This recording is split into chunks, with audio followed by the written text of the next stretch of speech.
Meal prepping is the idea of getting a bunch of food ready so that you have it available in the fridge to consume. So the first thing to get over is the fear that something you're going to leave out on the sink or in the fridge is going to go bad really quickly. My suggestion is to trust your senses. If you can smell something and taste something and it doesn't taste good or doesn't smell good, chances are it's past its prime and it's time to toss it. But otherwise, based on timing alone, that works for grocery stores, but it's not something that you have to follow. So what I do, I guess my trick, is the oven. I slide everything in the oven. I have a bunch of oven-safe dishes. I have a bunch of, they're glass, they're metal, they're coated, they're not coated, everything you can imagine. I use aluminum foil, I use baking sheets, and I just make a tray of the things that I like. So for example, I'll do broccoli or I'll do cauliflower. And then I do a bunch of root vegetables like regular potatoes, russet potatoes, yellow potatoes. I'll do different types of sweet potatoes, and I'll do beets, and even carrots. All of these can go on one tray. A little bit of an olive oil drizzle if you're comfortable with oils, salt, pepper, cumin, whatever kind of flavor you like. If you want your sweet potatoes to be a little bit sweeter, you can keep them separate and you can toss them with some cinnamon and salt.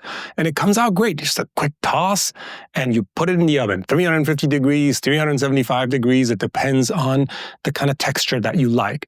With root vegetables, except for potatoes, they don't have to be 100% fully cooked on the inside, especially if you like things a little bit touch crunchier.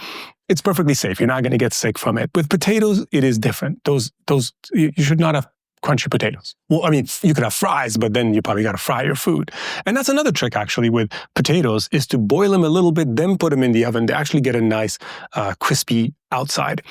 Other things that I do is tempeh and tofu. They do great with just a little bit of soy sauce or like a sesame oil mix or just some salt and pepper.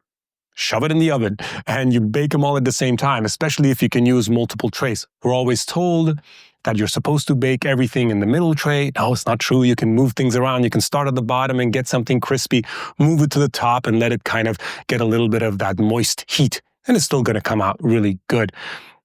Now, I've tried a few things with Brussels sprouts and even, cabbage. So you cut it in slices, you put it a little bit of lemon, and you put some olive oil on it, and you put that in the oven. That can come out really good. But probably what you need for those, what I usually do is put another sheet on top of it so it traps the moisture, so it cooks kind of well. Then I remove the sheet. And so, of course, it gets nice and crispy. You can do fish, chicken, you can do beef, pork. You can put those in the oven and you can oven roast those, especially if there's a little bit of more oil or juice or something like that. It's not going to come out as dry as you think. And of course, aluminum foil is your best friend. Now, that's my meal prepping. These things can stay on the counter until they cool down. Then they go on those little glass Tupperware containers and they go in the fridge. Some people will even freeze it. I generally go through the food pretty fast with my wife, so we don't have to put anything in the freezer, but you can stack them on top in the refrigerator. Meal prepping needs containers, lots of containers. These containers are going to last you a long time, so don't be afraid to go out and invest in some good glass containers that can go in the oven and then they can go in the fridge.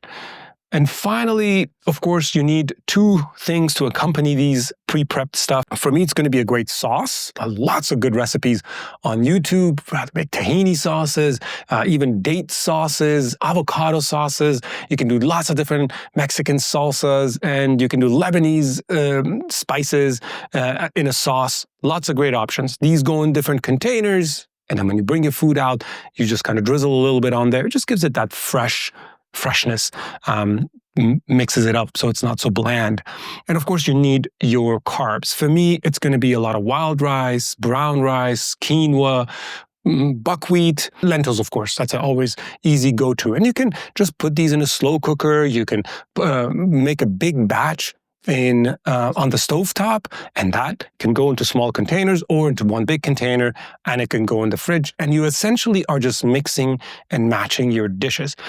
If you're eating this healthy, don't be afraid to add your favorite hot sauce, to add a little bit of mayo, to add a little bit of mustard or whatever kind of sauce that you like, even if the sauce is a little bit on the calorie dense side, as long as you're, of course, metabolically fit.